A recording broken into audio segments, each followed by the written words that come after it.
बोले लक्ष्मी नारायण भगवान की जय। श्रवण मास शुक्ल पक्ष की पुत्रदा एकादशी का महात्म्य। युधिष्ठिर ने पूछा, मधुसूदन, श्रवण के शुक्ल पक्ष में किस नाम की एकादशी होती है? कृपया मेरे सामने उसका वर्णन कीजिए। भगवान श्री कृष्ण बोले, राजन, प्राचीन काल की बात है। द्वापर युग के प्रारंभ का समय था। महाश्मतिपुर में राजा महिजीत अपने राज्य का पालन करते थे, किंतु उन्हें कोई पुत्र नहीं था, इसलिए वह राज्य उन्हें सुखदायक नहीं प्रतीत होता था। अपनी अवस्था अधिक देख राजा को बड़ी चिंता हुई।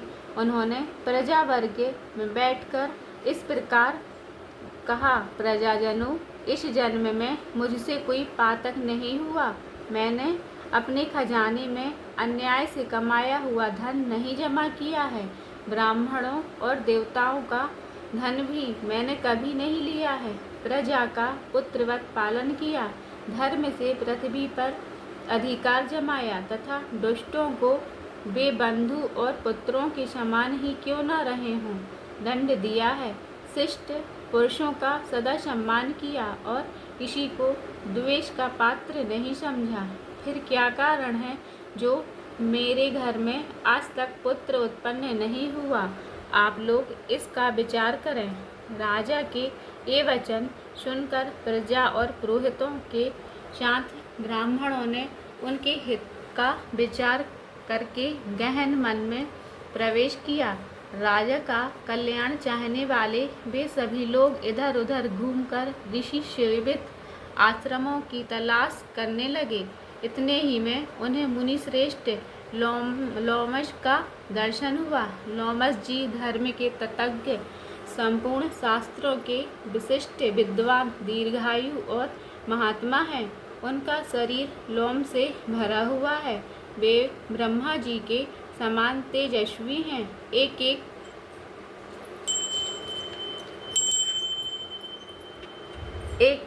कल्प बीतने पर उनके शरीर का एक एक लोम विशीर्ण होता टूटकर गिरता है, इसलिए उनका नाम लोमश हुआ। वे महामुनि तीनों कालों की बात जानते हैं। उन्हें देख सब लोगों को बड़ा हर्ष हुआ। उन्हें निकट आया देख लोमश जी ने पूछा, तुम सब लोग किस लिए यहाँ आए हो? अपने आगमन का कारण बताओ। तुम लोगों के लिए जो हित कार्य होगा मैं अवश्य करूँगा। प्रजाजनों ने कहा, ब्राह्मण, इस समय महिजीत नाम वाले जो राजा हैं उन्हें कोई पुत्र नहीं है।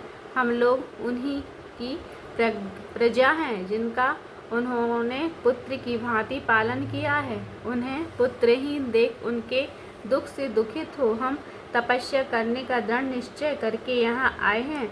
द्वितम राजा के भाग्य से इस समय हमें आपका दर्शन मिल गया है।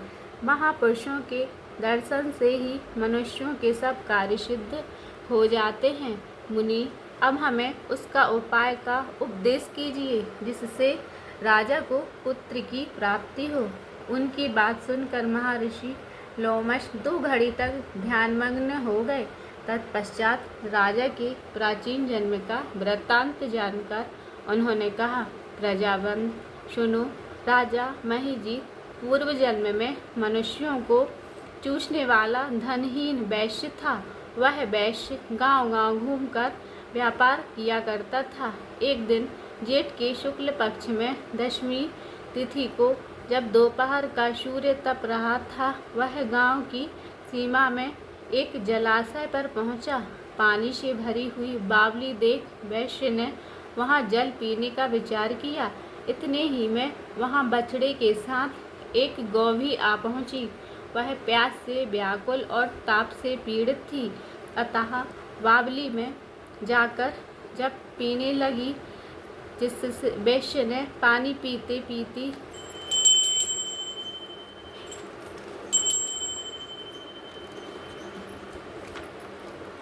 गाय को हाँककर दूर हटा दिया और स्वयं पानी पिया।